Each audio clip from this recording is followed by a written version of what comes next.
Sotihotu Namo Buddhaya, semoga kita semua selalu sehat dan berbahagia. Ketika kita mendengar istilah pengorbanan adalah segala sesuatu yang kita relakan, yang berharga dari diri kita, bisa berupa waktu, bisa berupa materi dan tenaga serta ilmu. Tetapi terkadang kita sering menomorduakan diri kita ketika melakukan pengorbanan dengan tujuan kebahagiaan orang lain. Pertanyaannya adalah, apakah ada pengorbanan yang membawa manfaat lebih lama dan membawa kebahagiaan untuk si penerima dan si pemberi? Jawabannya ada di dalam Kutta Danta Sutta, sutta tentang pengorbanan tanpa darah. Zaman Sang Buddha ada seorang Brahmana yang bernama Brahmana Kutta Danta.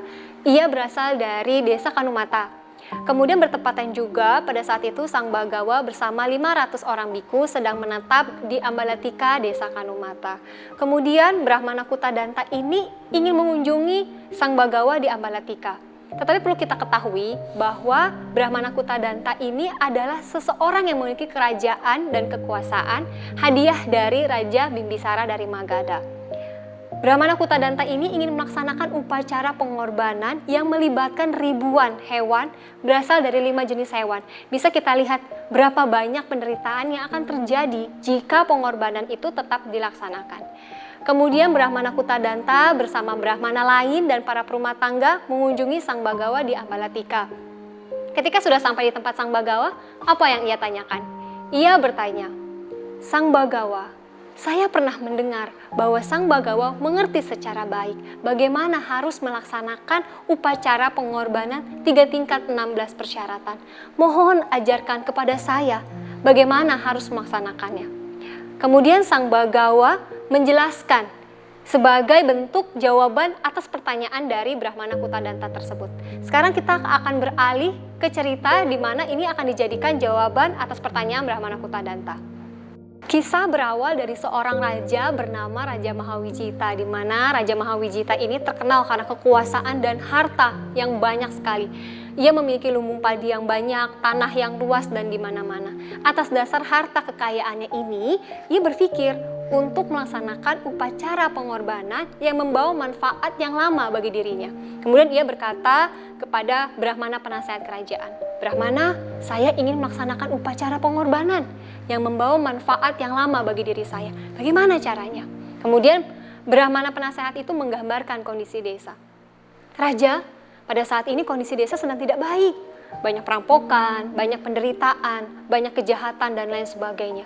Tetapi jika raja tetap mengambil pajak dari mereka, itu rasanya tidak adil bagi mereka.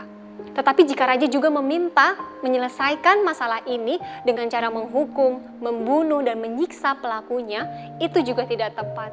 Intinya, Brahmana ini tidak menginginkan bahwa raja melakukan penderitaan dibalas dengan penderitaan juga, karena tidak akan menghasilkan sebuah kebahagiaan. Lalu bagaimana caranya? Caranya adalah bagikan kepada mereka bibit bagi mereka yang menjadi petani, bagikan modal kepada mereka yang berdagang, dan juga bagikan upah yang sesuai bagi mereka yang bekerja. Raja menjalankan, tetapi di dalam dirinya masih ingin untuk melaksanakan upacara pengorbanan. Kemudian Brahmana memberikan cara yang kedua, yaitu mengundang 4 kelas masyarakat yang ada di desa itu. Apakah itu? Yang pertama adalah ksatria, Brahmana, para penasehat raja, dan perumah tangga yang kaya raya. Tetapi di samping itu juga Brahmana penasehat kerajaan memberitahu bahwa raja ini memiliki 8 nilai, yaitu yang pertama adalah terlahir dari keluarga yang memiliki fisik yang baik, kemudian rupawan, maha besar, berkuasa, kemudian yakin terhadap agamanya, terpelajar, mudah mengerti atas apa yang disampaikan, dan terakhir adalah bijaksana. Kemudian Brahmana memiliki 4 nilai, yaitu terlahir mulia, berbudi, kemudian juga pintar dan bijaksana. Karena dari 8 dan 4 nilai itu akan dijadikan sebagai perlengkapan dalam upacara pengorbanan. Kemudian sebelum upacara pengorbanan, Brahmana juga menyampaikan, "Raja, mungkin sebelum, sesaat, dan sesudah upacara, Raja akan merasa menyesal karena telah melaksanakannya, karena harta Raja dibagikan atau digunakan untuk upacara pengorbanan tersebut. Jika Raja menyesal atas hal tersebut, mohon Raja, jangan berpikir seperti itu." Karena Brahmana ini mengajarkan bahwa kita ketika ingin memberi, jangan kita mengharapkan sesuatu yang tidak baik, atau ketika kita memberi ada penyesalan di dalamnya. Seperti itu. Membagilah dengan secara tulus, karena akan mempengaruhi kualitas perbuatan baik kita. Kemudian nanti juga akan hadir mereka yang menjalankan sila dan tidak menjalankan sila, mereka yang melakukan pembunuhan dan tidak melakukan pembunuhan, mereka yang menjaga ucapan dan pikirannya dan tidak melaksanakannya. Tetapi bagi mereka yang melaksanakan sila, tidak melakukan pembunuhan dan menjaga ucapannya, artinya bermoral baik, undanglah mereka untuk mendapatkan hasil dari upacara pengorbanan tersebut. Dan mereka yang melanggar sila atau tidak berjalan sesuai dengan dhamma, biarkanlah mereka berbuat atas perbuatannya. Karena nanti upacara pengorbanan tersebut tidak melibatkan penderitaan, tidak ada hewan yang dibunuh, tidak ada kerbau atau sapi atau kambing jantan yang dibunuh, tidak ada mereka yang ketakutan, tidak ada yang menjadi budak, tidak ada pohon-pohon yang ditebang untuk upacara pengorbanan. Karena hanya menggunakan apa? Menggunakan ghee, dadi, minyak, mentega, madu, dan sirup. Sehingga tidak ada penderitaan di dalamnya.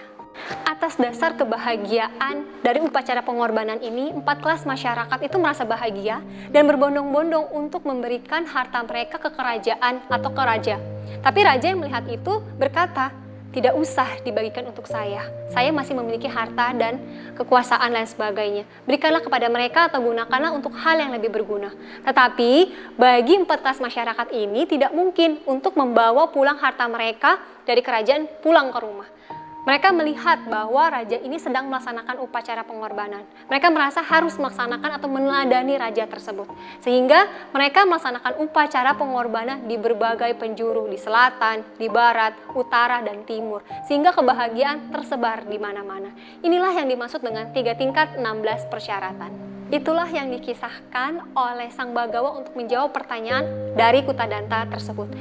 Suasana di sana ketika mendengar penjelasan dari Sang Bagawa sangat takjub, termasuk Brahmana Kutadanta. Kemudian Brahmana Kutadanta terdiam sejenak. Kenapa terdiam? Karena ia berpikir, kenapa Sang Bagawa tidak seperti menjelaskan, lebih kepada seperti terlibat di dalam kisah tersebut.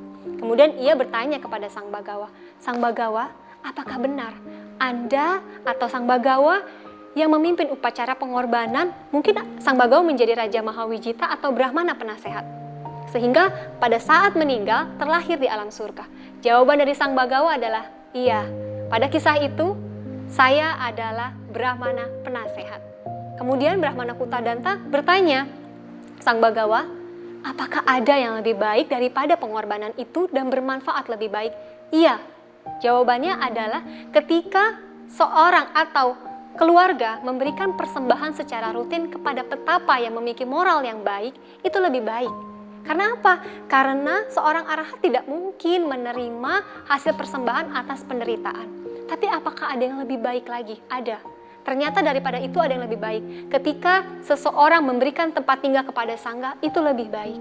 Tetapi di atas itu ada lagi yang lebih baik, yaitu ketika seseorang berlindung kepada Buddha, Dhamma, dan Sangha. Dan juga ada yang lebih baik lagi daripada pengorbanan yang lain, yaitu ketika seseorang menjalankan sila.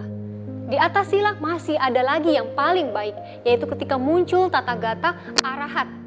Kemudian mereka yang meninggalkan keduniawian dan menjalankan sila, kemudian biku yang melaksanakan winaya secara sempurna. Itulah yang paling tinggi pengorbanan dan tidak ada lagi yang lebih tinggi. Kemudian pada detik itu juga Brahmana Kutadanta memutuskan untuk menjadi siswa dari Sang Buddha dan bertekad seumur hidupnya untuk menjadi siswa Buddha. Dan kemudian hara hewan dilepaskan dan tidak ada lagi penderitaan. Kemudian Sang Bagawa memberikan dhamma secara bertahap kepada Brahmana Kutadanta dan Brahmana Kutadanta mengundang makan Sang Bagawa bersama para siswanya. Setelah itu, Sang Bagawa memberikan dhamma yang membuat Brahmana Kutadanta semakin yakin dan terinspirasi dari dhamma. Demikianlah itu tentang Kutadanta Sutta yang pada intinya adalah pengorbanan tanpa darah, pengorbanan yang tidak menderitakan orang lain, tetapi membahagiakan seluruh penjuru. Sang Bagawa seperti memberikan pelita pada saat kegelapan, memberikan pandangan yang benar ketika seseorang tersesat. Sotihotu Namo Buddhaya.